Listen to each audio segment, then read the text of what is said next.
بسم الله الرحمن الرحيم.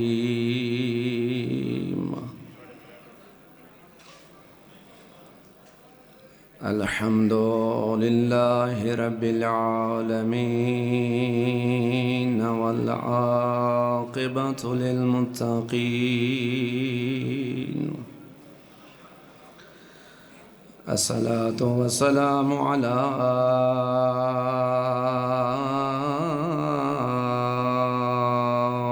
سيد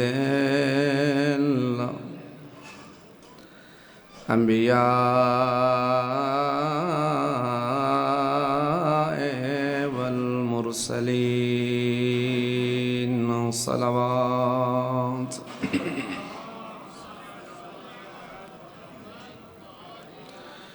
سيدنا ونبينا ومولانا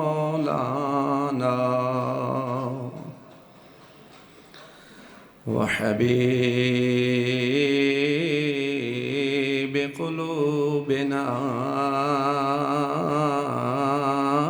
وطبيب نفوسنا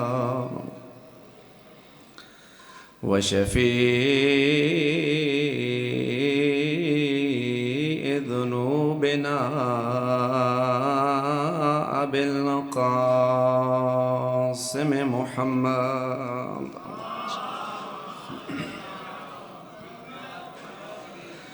وآله الطيبين الطاهرين المعصومين ولعنة الله على أعدائهم أجمعين. أما بعد فقد قال الله تعالى في قرآنه المجيد وفرقانه الحميد وقوله الحق وهو أصدق القائلين. بسم الله الرحمن الرحيم. فهل لنا من شفعاء فيشفعوا لنا أو نرد فنعمل غير الذي كنا نعمل. صلوات.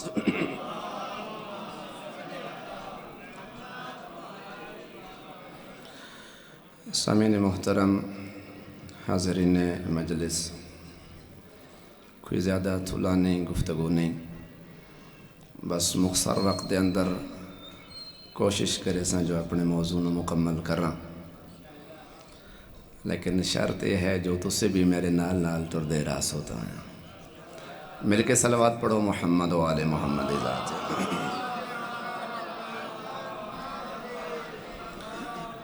تھوڑے سامنے قرآن مجید فرقان حمید چوں جس آیہ مجیدہ دا انتخاب کیتے، اس آیہ دا تعلق ایک ایسے زمان دے نال ہے، ایک ایسے مکان دے نال ہے، یا میں آکھاں جو ایک ایسی مشکل گھڑی دے نال ہے جس نو یوم محشر دے نال تعبیر کیتا جاندے. یوم محشر یقیناً جس طرح نا تو بھی واضح ہے، او دن ہے جس دن ہر کینو اللہ دی ذات نے قبر دی زندگی تے بعد دوبارہ اٹھایا جامنے. مختلف قسم دیا زندگیاں سن دے رہن دیو. ایک ساڑی دنیاوی زندگی ہے اور ایک حیات برزخی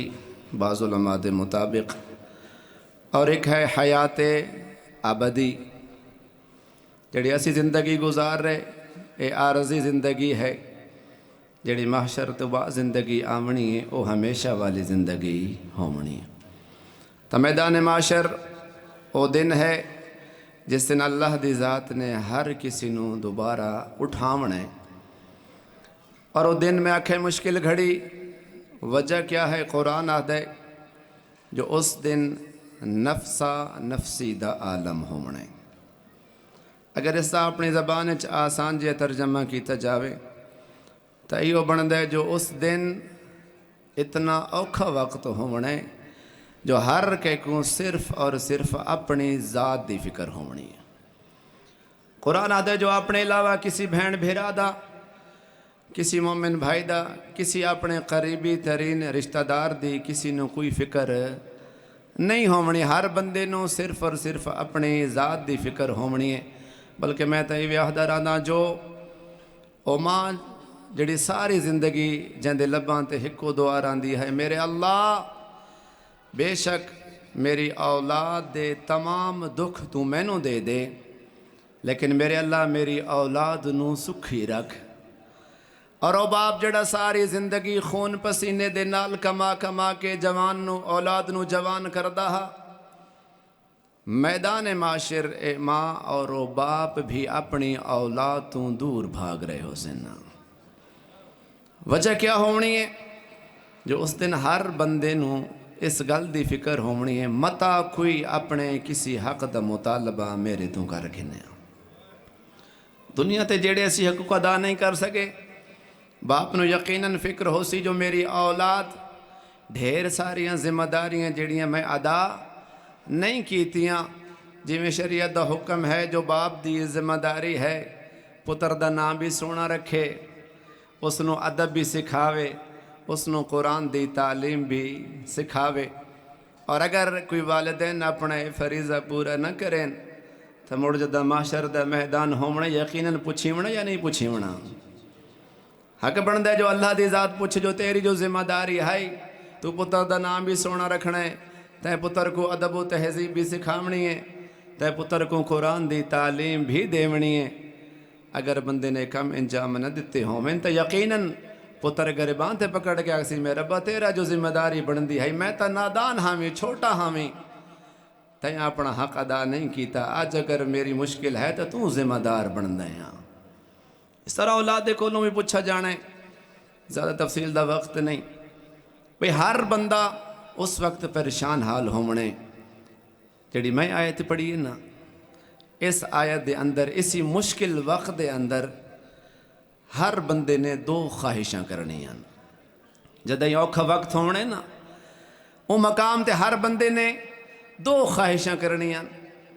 اور دو خواہشاں بھی ایسی ہیں جنہ دے وچوں ایک خواہش ہو سی ناممکن، جڑی نہیں ہو سکتی۔ ہر بندہ گرچہ خواہش کرے سی لیکن وہ پوری نہیں ہونی۔ کیڑی خواہش ہے؟ جس کی طرف آیت دا دوسرا حصہ جس نو سرحد دے نال بیان کر رہے ہے، ہر بندہ اس مقام تے کھڑے ہو کے نئے خواہش کرے سی او نردو فنعمل غیر الذی کننا نعمل، او پالنے والے رب ایک دفعہ سانو دوبارہ موقع عطا کرنا، اسا جا کے دنیا تے او نیک اعمال انجام دے سکیے جڑے اسی پہلے انجام دے کے نہیں آئے۔ خواہش تا ہر بندے نے کرنی ہے، لیکن واضح جی گل ہے، بدیہی جی گل ہے جو یوم حساب و کتاب ہونے، یوم سزا و جزا ہونے، کسی بندے نو واپس دوبارہ موقع نصیب نہیں ہونا، اے تا ہے ناممکن۔ دوسری شے ممکن تو ہونی ہے لیکن ہر کنو نصیب نہیں ہونی۔ وہ کیڑی چیز ہے جڑی ممکن ہے؟ ہر بندہ میدان معاشر چ کھڑے ہو کے خواہش کرے سی فَهَلْ لَنَا مِن شُفَعَاءَ فَيَشْفَعُوا لَنَا، کیا کوئی ہے جو آج ہماری شفاعت کرے؟ شفاعت ممکن تو ہوگی لیکن ہر ایرے غیرے کو نصیب نہ ہوگی، بلکہ اسے نصیب ہوگی جس کے پاس ولایت مولا کائنات ہوگی۔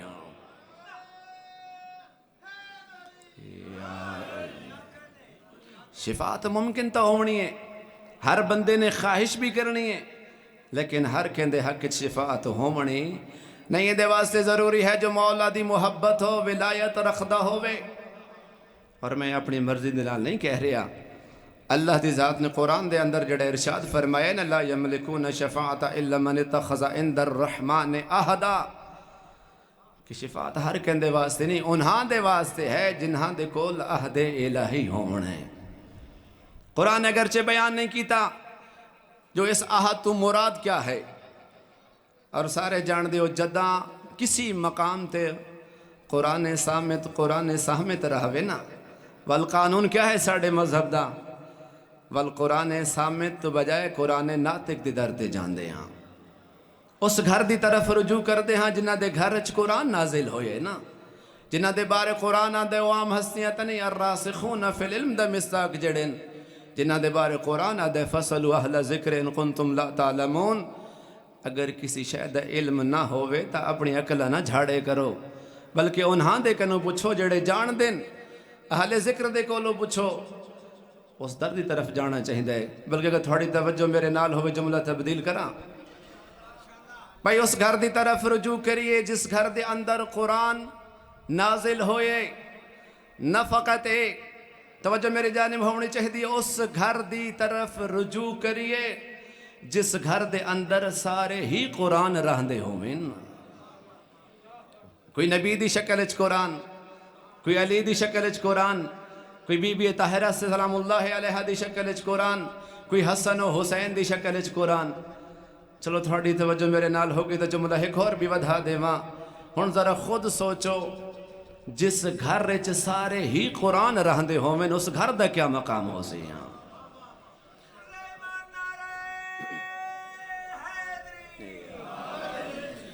بھئی روایت اچ ملتا ہے اگر کسی گھر دے اندر زمین دے اندر کسی گھر دے اندر صرف تلاوت کلام مجید ہوئے، معصوم فرمایا او گھر آسمان والیاں واسطے اس طرح چمک دے جس طرح زمین تے رحمن والیاں واسطے آسمان تے چند چمک دے۔ اگر فقط تلاوت ہوئے تا اتنا مقام ہوندے تا جس گھر دے اندر سارے ہی قرآن رہندے ہوئیں والوں دا یقیناً مقام ڈھیر سارا ہومنے۔ پیغمبر گرامی قدر نے اپنے اصحاب دے سامنے حکایت تلاوت فرمائی، فی بیوت اذن اللہ ان ترفع، کہ کائنات دے اندر کچھ ایسے گھر ہیں جنہاں دی تعظیم دا خود اللہ دی ذات نے حکم دیتا ہے۔ نبی نے آیت پڑھیے، میں تھوڑے سامنے پڑھیے، نبی نے اپنے اصحاب دے سامنے پڑھیے جو کائنات دے اندر کچھ بڑی عظمت والے گھر ہیں۔ اچھا سارے جان دو نبی دے سامنے جڑے لوگ تشریف فرما ہوندے ہن سارے کوئی صحابی نہ ہوندے ہن، کچھ منافقین بھی ہوندے ہن۔ نبی دی محفل وچ بہان والے ہر قسم دے بندے آندے ہن، اپنے بھی ہوندے ہن، غیر بھی ہوندے ہن۔ جدہ نبی نے جملہ فرمائے پہلا بندہ کھڑا ہوئے، میں اکثر جو مومن کھڑا ہوئے، عام مومن نہیں، جناب عبداللہ ابن عباس جڑے مفسر قرآن ہیں، جدہ انہوں نے جملہ سنے نبی فرمائے کائنات دے اندر کچھ ایسے گھر ہیں جنہاں دی تعظیم دا حکم اللہ دی ذات نے خود بیان فرمائے۔ جدہ ابن عباس کھڑے ہوئے فوراً سوال پوچھا، یا رسول اللہ تساں جو فرمایا کچھ بڑے عظمت والے گھرانے ہیں، یا رسول اللہ انہاں گھراں تو مراد کہندے گھر ہیں؟ انہاں گھراں تو مراد کہندے گھر ہیں؟ نبی نے فرمایا انہاں گھرانے تو مراد انبیاء دے گھر ہیں۔ سوال کرنے والا کون ہے؟ مومن جناب عبداللہ ابن عباس۔ جدہ نے جملہ سنے تحریر فرمایا بہ گئے۔ ہن کھڑا ہوئے منافق، سارے سوچن بہ گئے اسے مولوی صاحب تھا کو کی میں بتا منافق ہے بھئی۔ جدہ اس نے ایک جملہ سنے ہیں جو نبی فرما رہے انہاں تو مراد انبیاء دے گھر، اے فوراً کھڑا ہو گیا اندہ یا رسول اللہ تساں فرما رہے ہو جو ان عظمت والے گھرانے تو مراد انبیاء دے گھر ہیں؟ نبی نے فرمایا ہاں میں ایہو فرمایا۔ اس نے ایک مرتبہ نہیں، دو مرتبہ نہیں، تین مرتبہ یہی جملہ تقرار کیا، یا رسول اللہ آپ فرما رہے اس سے مراد انبیاء کے گھر ہیں۔ ایک مرتبہ نہیں، دو مرتبہ نہیں، تین مرتبہ اس نے سوال کیا۔ جب بار بار سوال کر رہا تھا تو وجہ کیا تھی؟ اس ہستی کے سامنے سوال کر رہا تھا جو دلوں کی نیتوں کو بھی جانتی ہے، جو دلوں کے راز بھی جانتا ہے۔ جب تیسری مرتبہ اس نے سوال کیا، میں نے کیوں کہا کہ سوال کرنے والا منافق تھا؟ وجہ یہ تھی جی بار بار سوال اس لیے کر رہا تھا، یہ سوچ رہا تھا آج پیغمبر گرامی قدر نے ایک ایسی فضیلت بیان کی ہے جو صرف انبیاء کے لیے ہے، انبیاء کے علاوہ کسی اور کے لیے نہیں ہے، بالخصوص علی و بطول کے لیے یہ فضیلت شامل نہیں ہے، صرف انبیاء کے لیے ہے۔ جب تیسری مرتبہ اس نے سوال کیا، نبی نے کہا انبیاء کے بارے میں ہے، فوراً اس نے پوچھا یا رسول اللہ اگر اس سے مراد انبیاء کے گھر ہے تو علی و بطول کا گھر، اس کا اتنا کہنا تھا۔ پیغمبر نے جھڑک کے کہا بیٹھ جا، کیا تو نہیں جانتا یہ تو انبیاء کے گھروں کی بات ہو رہی تھی، اگر علی و بطول کے گھر کے بارے میں سننا چاہتا ہے تو سن، بیت علی و فاطمہ افضل منہا، علی و بطول کا گھر تو ان گھروں سے بھی افضل گھرانہ شمار ہوتا ہے۔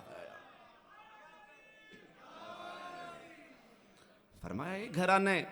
انبیاء دے گھرانے دی گل ہو رہی، اگر تے علی و بطول دے گھر دی عظمت سننا چاہنے تو بیت علی و فاطمہ افضل منہا، وہ گھرانہ تا انہا گھرہ تو بھی افضل ترین گھرانہ ہے۔ تحاکیمی بن دے جدہ قرآن کسی مقام تے گل سمجھ نہ آوے تا در اہل بیت آ جاؤ۔ جدہ کسی بندے نے چھٹے مولا تو پوچھا نا مولا اللہ دی ذات جو قرآن دے اندر فرما رہی لا یملکون شفاعت الا من اتخذ عند الرحمن عہدا، میرے مولا اللہ نے واضح طور تے بیان نہیں فرمایا جو اس عہد تو مراد کیا ہے، تو سا بیان فرماؤ جس عہد نو اللہ دی ذات نے شفاعت دے واسطے معیار قرار دیتا ہے اس عہد تو مراد کیا ہے۔ فوراً پیغمبر نے فرمایا، فوراً چھٹے مولا نے فرمایا ھذا عہد ولایت امیر المومنین، فرمایا وہ جس نو معیار شفاعت قرار دیتا ہے وہ میرے جد مولا کائنات دا عہد ہے۔ اور یہ فقط قرآن نے بیان فرمایا ہے، جڑا نبی نے بھی معیار شفاعت بیان فرمایا نا، فرمایا نا شفاعت لا تکون لأہل الکفر ولا تکون لأہل الجحود، فرمایا شفاعت کفار دے واسطے بھی نہیں، شفاعت منکرین دے واسطے بھی نہیں، شفاعت مشرکین دے واسطے بھی نہیں، شفاعت مشککین دے واسطے بھی نہیں۔ اگر تھوڑی توجہ ہوئے تو میں جملہ تبدیل کر دے وہاں، شفاعت کفار دے واسطے بھی نہیں، شفاعت مشرکین دے واسطے بھی نہیں، شفاعت ملحدین دے واسطے بھی نہیں، شفاعت مشککین دے واسطے بھی نہیں۔ چاہے کوئی شک کرنے والا صلح حدیبیہ نبی کی نبوت پہ شک کرے یا میدان غدیر میں مولا کائنات کی ولایت پہ شک کرے، نبی فرما رہے شفاعت انہاں دے واسطے نہیں جڑے شک کر دے پھرن، بل تکونو شفاعتی لمن حب اہل بیتی، فرمایا اگر کوئی بندہ چاہ دے جو اس دی نبی شفاعت کرے تا حق بن دے جو میری اہل بیت دے نال سچی محبت کردہ ہوئے۔ اگر یہ چاہ دے جو اسی میدان محشر اس دی شفاعت کریے تا حقی میں بڑھ دے جو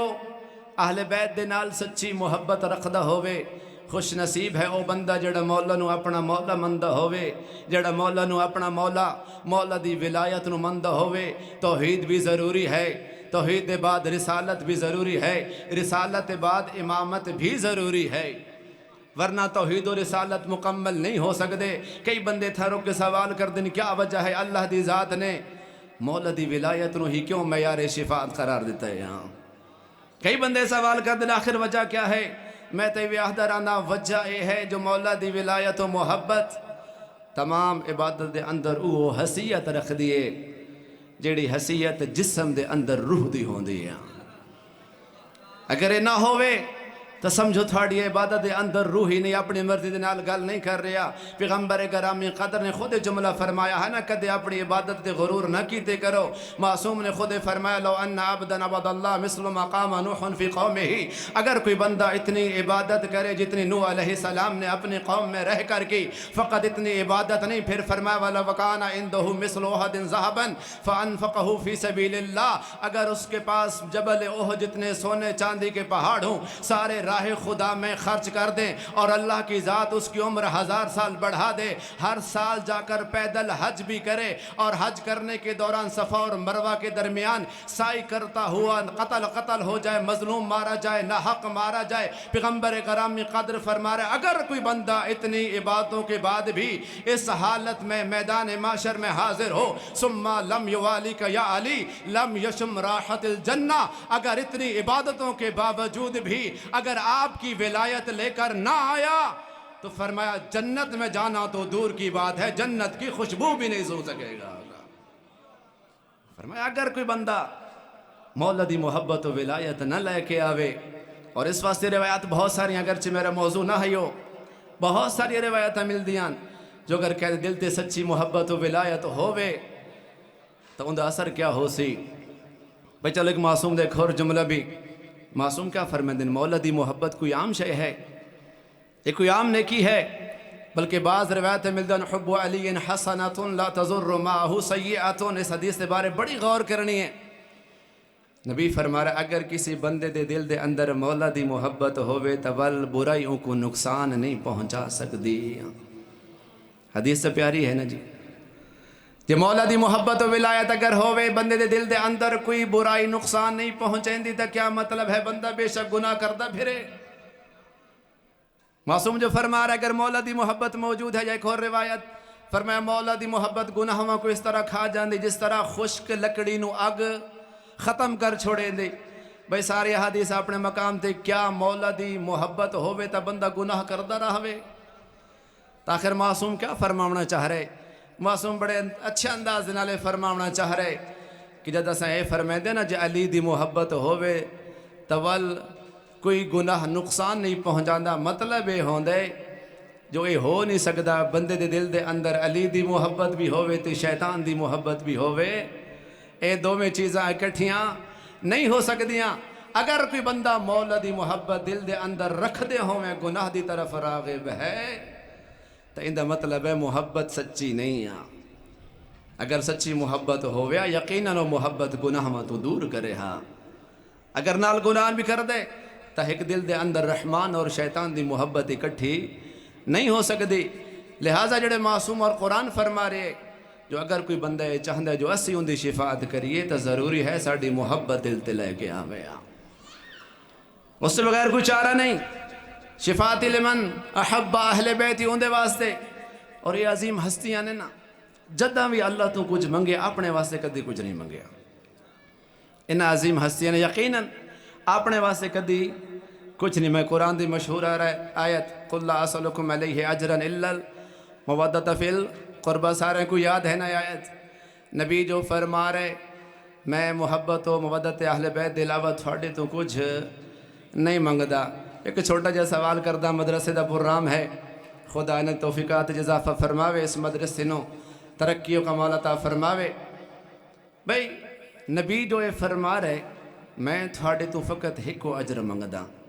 سوال بن دے اگر کوئی بندہ کہنو واجبات سکھاوے ان دی اجرت لے سکتا ہے؟ شریعت دا حکم کیا ہے بھئی اگر کوئی بندہ کسی نو واجبات سکھائیں دے ان دی اجرت نہیں لے سکتا۔ نبی تا اپنا فریضہ الہی ادا کر رہے ہیں۔ اور دوسری گل ہے اجرت بندہ کہندے تو منگدا ہے، اجرت او بندہ ادا کر دے جیڑا ذمہ داری عائد کر دے، ایویں حق بندا ہے نا۔ جب کوئی بندہ کسی نال معاملہ کر دے تو اجرت کون دیندا ہے؟ جیڑا معین کر دے، جیڑا اجیر بنیندا ہے اس حق بندا ہے اجرت دے وے۔ اسا تا نبی نے نبوت نہیں کی تھی نا جی، پریشان ہو گئے ہو بھئی ایسا نبی نے نبوت نہیں کی تھی تو نبی ساڑھے تو اجر کیوں مانگ رہے؟ سابقہ انبیاء دے سورہ شعراء دے اندر 4 انبیاء دا ذکر ہے، حضرت شعیب، حضرت صالح، حضرت ہود علیہ السلام۔ سارے انبیاء نے کیا جملہ فرمایا؟ ان اجری الا علی اللہ، کہ ساڑھا اجر تا اللہ تے ہے۔ لیکن ساڑھے نبی کیا فرما رہے؟ میں تو تھوڑے تو ایک اجر منگنے، باقی کچھ نہیں منگتا، ایک اجر، اور وہ بھی کیڑا مودت و محبت اہل بیت منگنی ہے۔ آخر وجہ کیا ہے؟ ساریاں گلنا اپنی جگہ تے ٹھیک ہیں، بندہ واجبات دی اجرت بھی نہیں لے سکتا اور اجرت بھی او عطا کر دے جڑا تھوڑے سر تے ذمہ داری عائد کر دے۔ نبی کیوں اجر مانگ رہے؟ قرآن دے اندر اسی سوال دا جواب موجود ہے۔ جو نبی اجر کیوں منگے خود فرمائے قل ما سألتکم، فرمایا جیڑا کچھ اجر میں تھوڑے تو منگے نا، یہ میں اپنے واسطے نہیں منگیا، یہ تھوڑے واسطے منگیا۔ اے نجریہ الا علی اللہ، ورنہ میرا اجر تا اللہ دے کول ہے۔ یا ساڑھا کیڑا فائدہ؟ سوال تا یہ ہے جو نبی جو فرما رہے تھوڑے واسطے اجر منگدہ بیاں اپنے واسطے نہیں منگیا، تو نبی کیا فرماونا چاہتے ہیں جیڑی میری ناقص عقل کام کر دیے، جو شاید پیغمبر فرماونا چاہتے ہیں، اے میرے ماننے والو، اے میرے چاہنے والو، اے میرے سچے محب اور مجھے پیروکار میرے بننے والو،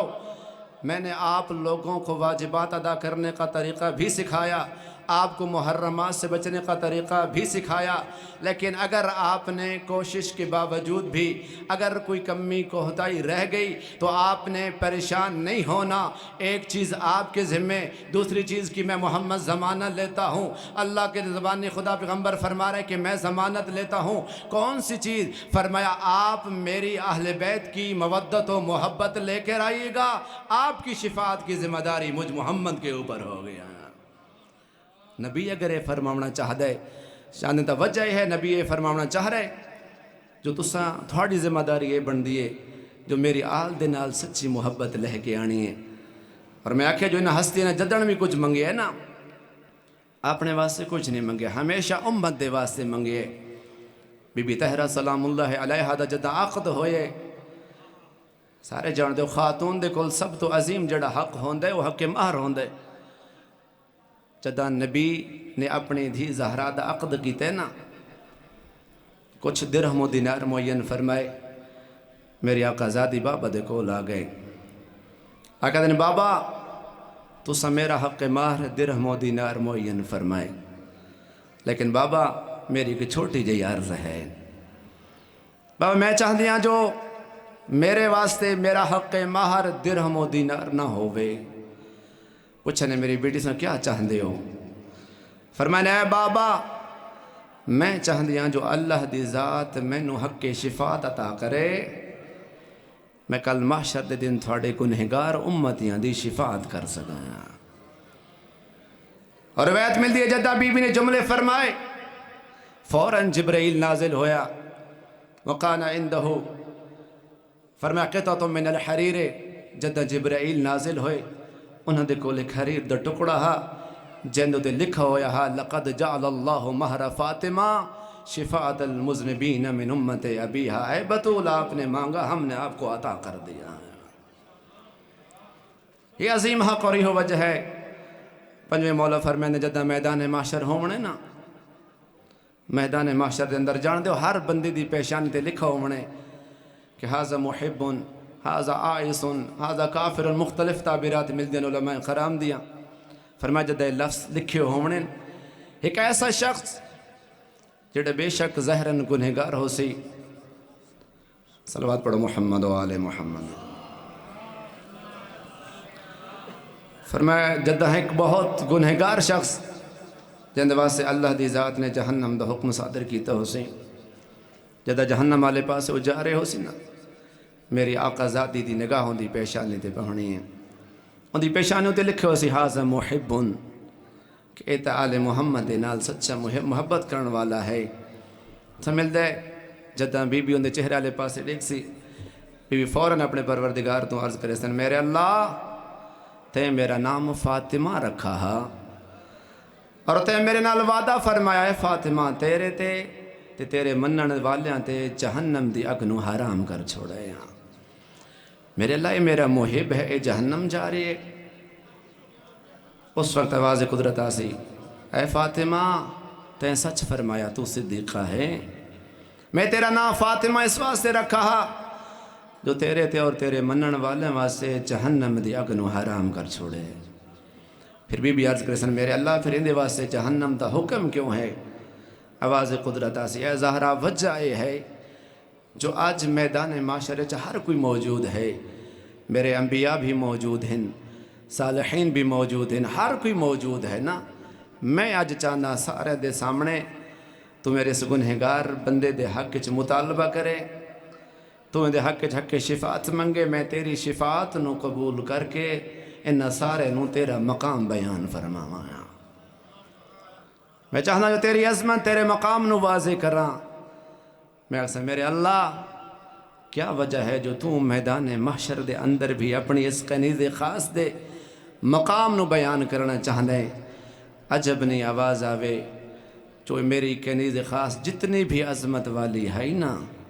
مسلمانہ نے اس زہرا نو پہچانا کوئی نہ۔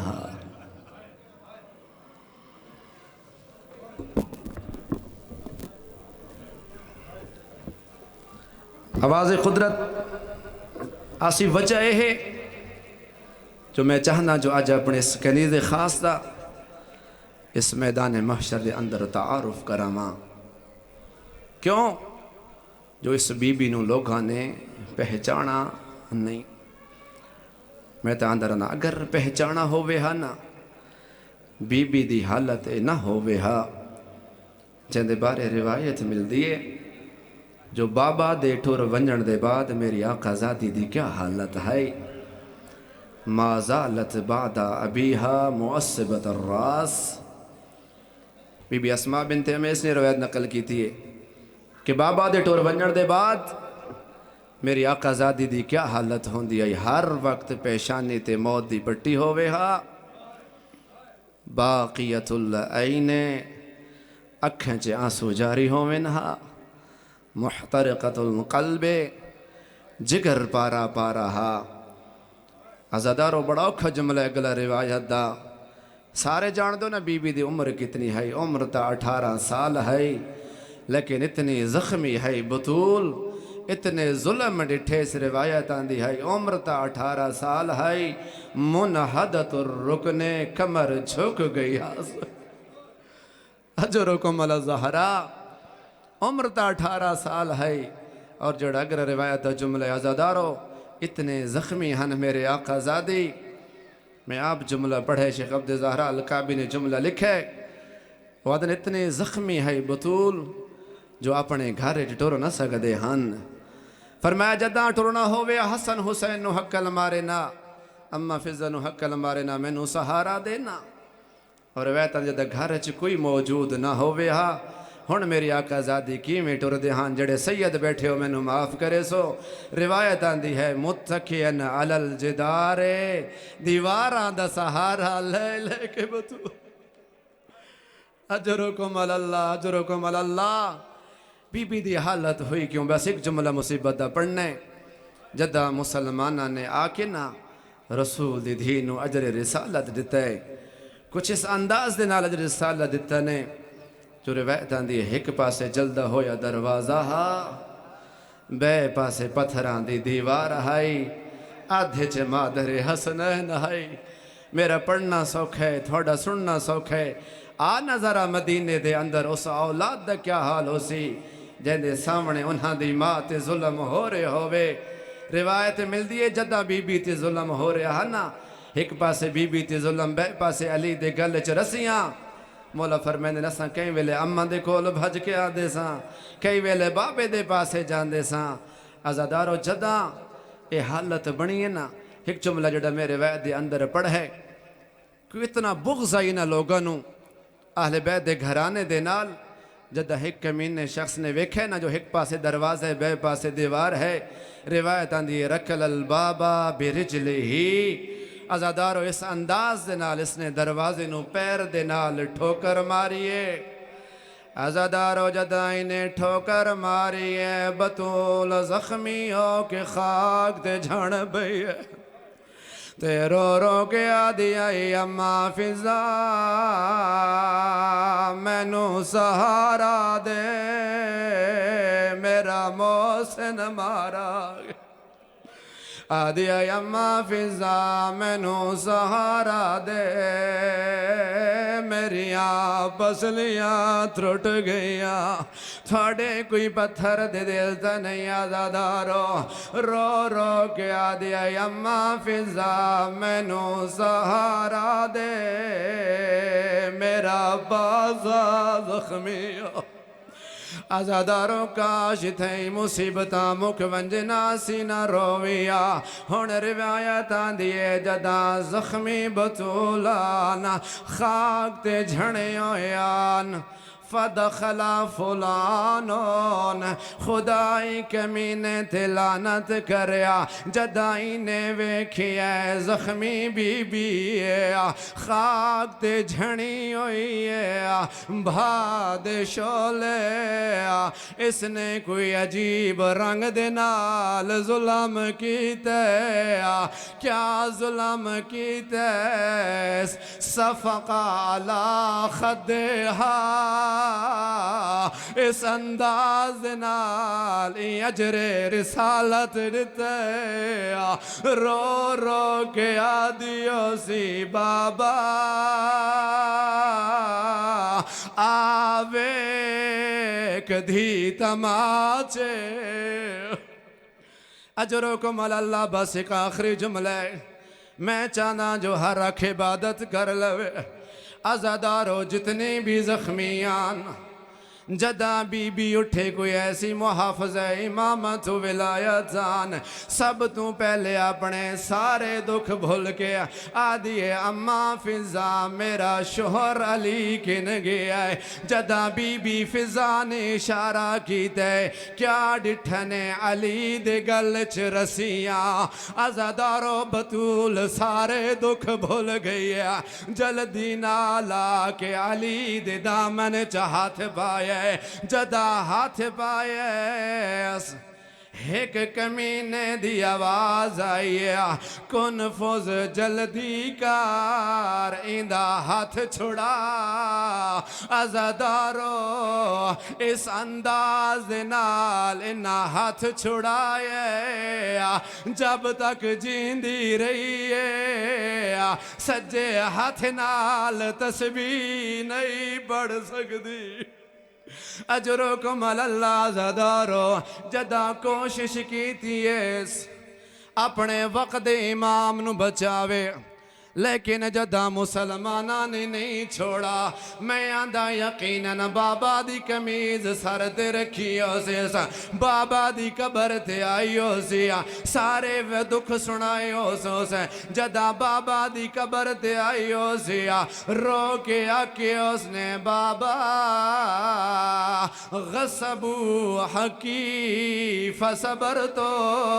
او بابا انہا میرا حق لٹیے میں صبر کیتے بابا کسرو ازلائی فصبر تو او بابا انہا میریاں پسلیاں تروڑیاں بابا میں صبر کیتے اسقطو جنینی فصبر تو بابا انہا میرا محسن مارے میں صبر کیتے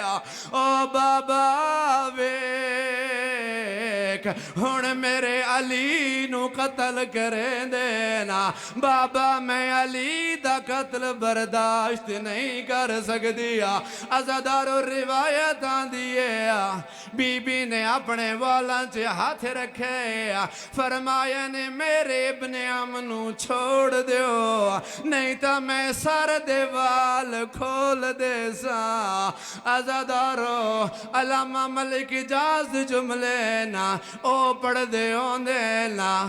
جدہ بی بی نے جملہ کھیے مدینے دے اندر عذاب دے آثار نمودار ہو گئے مسلمانہ نے علی نو چھوڑ دیتے میں تھیں رک سیاسا آقا زادی تھوڑے تے بڑے ظلم ہوئے لیکن تسا وقت امام نو تبچا لیا لیکن آ کربلا مریون والا حسینہ چاند قدمات ثانی زہرا جیڑی رو رو کے آدھی آئی ابن سعد تونڈے دا کھڑے میرا بھیرا اکلا او میرا مظلوم بھیرائے میرا اللہ راسی بھیرائے او اندہ ہاتھ روکن والا کوئی نہیں اندہ اکبر مارا گیا اندہ عباس مارا گیا